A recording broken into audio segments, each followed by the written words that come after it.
So, hello everyone, I am Rajiv Chopra. Welcome back to our YouTube channel. Our channel name is RC Classes. So, my dear students, exam का pressure बढ़ता चले जा रहा है, date sheet finalised है, अब countdown start हो चुका है. तो इस सीरीज में आरसी क्लासेस आपको कैसे सपोर्ट करने वाला है, खासतौर पे केमिस्ट्री सब्जेक्ट की अगर मैं बात करूं तो स्टूडेंट्स हैं पजल कि जी एमसीक्यू आ गए, रीजन असर्शन आ गए, केस स्टडीज होगी, पैटर्न एकदम से ट्विस्ट हो गया, राइट. स्टिल बच्चे सिलेबसेस लिमिटेड होने के बावजूद भी ये बात समझ नहीं पा रहे हैं कि उनको प्रिपरेशन स्टार्ट कहाँ से करनी है, किस चैप्टर को पहले पढ़े किसको ना पढ़े. एक पल में लगता है कि सब कुछ प्रिपेयर्ड है और दूसरे पल में लगता है सब कुछ गायब है. सच्चाई है ना इस बात में.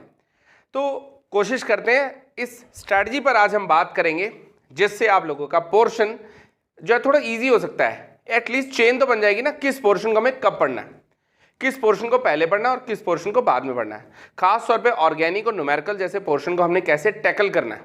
सो लेट्स स्टार्ट आवर वर्ड्स. देखिए बात करते हैं यहां सिलेबस की. प्रेजेंट को बहुत ज्यादा चैप्टर्स नहीं है, मैं एक सीक्वेंस बनाने जा रहा हूं. इस सीक्वेंस को आप लोग फॉलो करेंगे, then you will feel really confident. Firstly मैंने बोला बायोमॉलिक्यूल्स.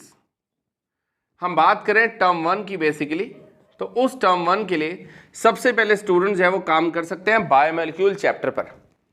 इसमें कोई न्यूमेरिकल नहीं है, इसमें एज सच बहुत ज़्यादा ऑर्गेनिक के जैसी रिएक्शंस भी नहीं है, बहुत ही लिमिटेड सी रिएक्शन आपको दिखाई देंगे.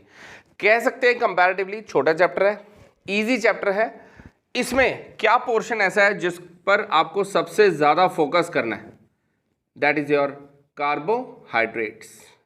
चैप्टर तो बच्चे सब पढ़ेंगे, लेकिन ये कुछ ऐसे कॉन्सेप्ट्स हैं जो कि ओवरऑल मोस्ट इंपॉर्टेंट है.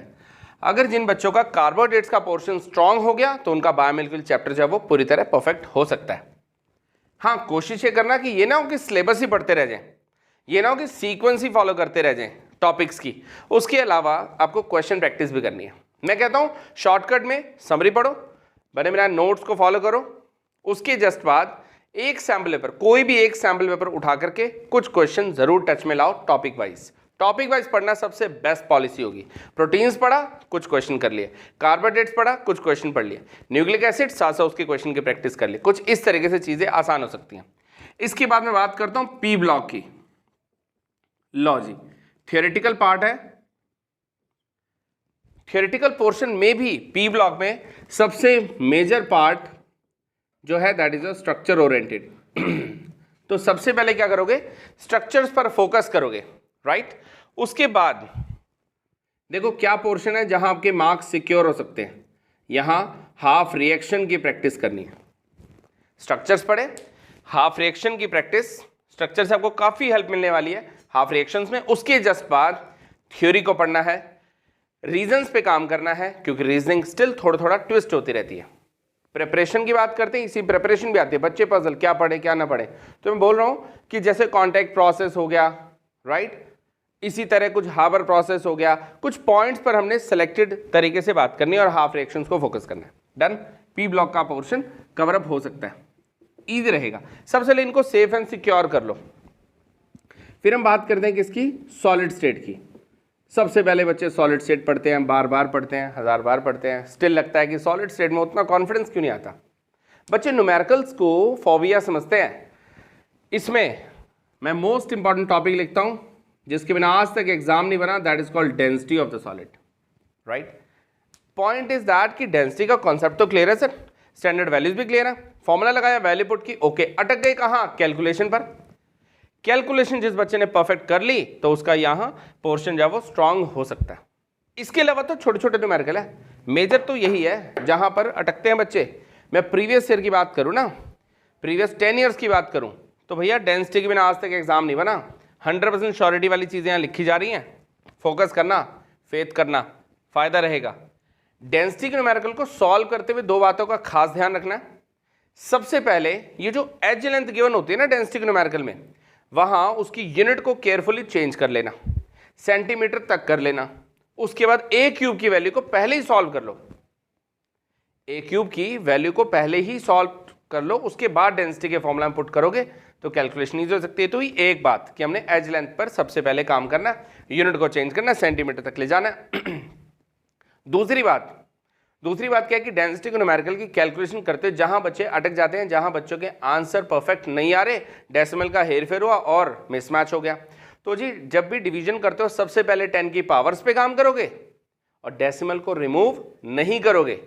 तो ये क्या स्ट्रैटेजी है? बचपन से तो हम डेसिमल को रिमूव करते चले आ रहे हैं। मैंने बोला सबसे पहले 10 की पावर्स पे काम करो, डेसिमल को बिना रिमूव किए मल्टीप्लाई करोगे ना, उसका बेनिफिट पता क्या होता है? मल्टीप्लिकेशन करते डिजिट शॉर्ट कर सकते हो, तो आपके आंसर सही निकल आएंगे। आजमा के देखना, बिना कैलकुलेटर के भी न्यूमेरिकल सॉल्व होते हैं। बच्चों को लगता है कि कैलसी मिल जाए तो बेस्ट हो जाएगा, लेकिन अभी तो बिना कैलकुलेटर के ही सॉल्व करना पड़ेगा। इसके बाद सॉल्यूशंस की हमने बात की, इसी सीक्वेंस को बच्चों ने फॉलो करना है, चीज़ें आसान लगने लगेंगी। मैंने बताया सबसे पहले बायोमोलिक्यूल पढ़ा, पी ब्लॉक थ्योरी ओरिएंटेड है, ये 2 चैप्टर है न्यूमेरिकल ओरिएंटेड, लेकिन इसमें से भी आपको 100% श्योरिटी वाले कॉन्सेप्ट्स बताए जा रहे हैं। लाइक मैंने सॉल्यूशंस की बात की, तो सॉल्यूशन में आपको सबसे जो 100% श्योरिटी वाला पार्ट है उस पर काम करना है, that is called elevation in boiling point और डिप्रेशन इन फ्रीजिंग पॉइंट। देखो जो इंपॉर्टेंट चीजें हैं वो ऑलवेज इंपॉर्टेंट ही रहने वाली हैं। पैटर्न जो भी आ जाए आएगा तो सिलेबस में से ही। सबसे अच्छी बात जिससे बच्चे थोड़ा कंफर्टेबल फील करते हैं कि यस कम से कम आ तो सिलेबस में से ही रहा है, लेकिन जो 100% इंपॉर्टेंट चीज़ें शुरू से चलती आ रही हैं लाइक एलिवेशन, डिप्रेशन, ये जो कॉन्सेप्ट है ये हमें दिखेंगे। सिर्फ स्टाइल ऑफ क्वेश्चन ही तो चेंज हुआ है। बात को समझो ना, टेक इट पॉजिटिवली कि कॉन्सेप्ट तो वही है, पूछने का तरीका थोड़ा बदला। अब बात आती है कि सर हम कर पाएंगे कि नहीं कर पाएंगे, तो भैया सैम्पल पेपर किस लिए आए हैं? लेटेस्ट सैम्पल पेपर है ना, उसके क्वेश्चन अटेम्प्ट करो, ट्राई करो, और इसकी भी कैलकुलेशन करते हुए एक बात का सबसे खास ध्यान, जहां बच्चे सबसे ज़्यादा अटकते हैं डेल्टा टीबी और डेल्टा टीएफ। जिस बच्चे ने इस बात पर ध्यान दिया उसको कोई प्रॉब्लम नहीं आएगी। TB minus TB naught and what TF not minus TF.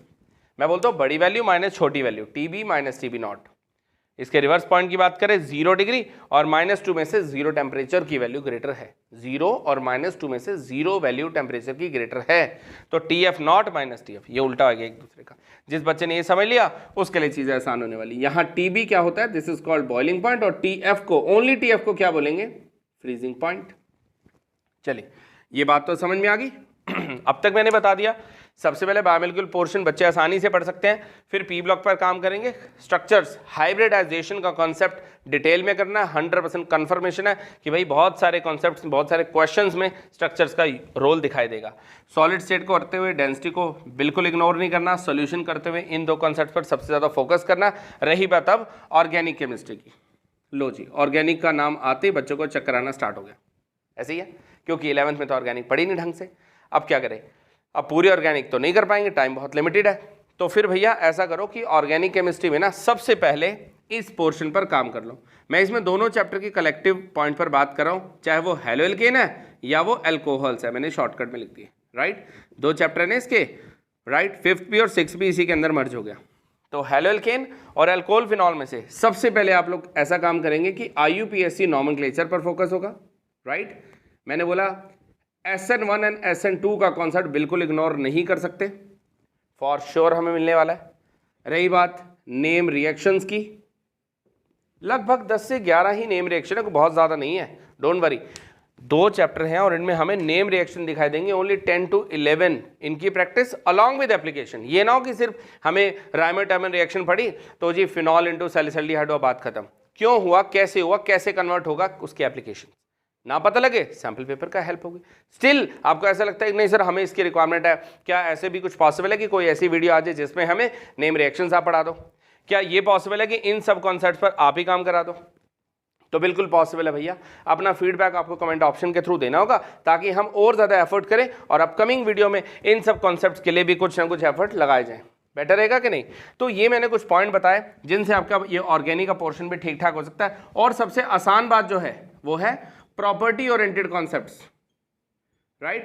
Property oriented concepts क्या होता है? जिनमें हम बॉइलिंग पॉइंट की बात करते हैं, एसिडिक करेक्टर की बात करते हैं। ये पोर्शन भी सेफ सिक्योर है, इसमें ज़्यादा झंझट नहीं है, डोंट वरी। जिस बच्चे को इंडक्टिव इफेक्ट और रेजोनेंस इफेक्ट आता है ना, वो बच्चे प्रॉपर्टीज पर बिंदास काम कर सकते हैं। समझ में आ रही बात? तो ये कुछ ऐसे मैंने पोर्शंस बताए हैं, इन पर अगर आप काम कर लेते हो तो ये भी आपका ऑर्गेनिक में कॉन्फिडेंस बढ़ाएंगे। ओके, तो जी हमने बात की एक सीक्वेंस की, टर्म 1 के सिलेबस की। इस सीक्वेंस को आपने फॉलो करना है, आप लोगों को डेफिनेटली प्रिपरेशन करने में हेल्प मिलेगी।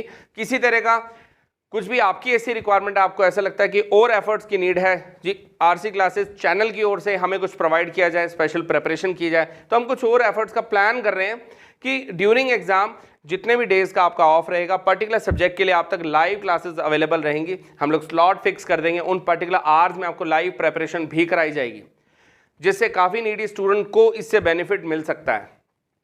अपना कमेंट ऑप्शन के थ्रू आप लोग फीडबैक दे दो, अपनी रिक्वायरमेंट हमें प्रेजेंट करो, ताकि हम अपनी अपकमिंग वीडियोस में आप लोग को हेल्प कर पाएँ।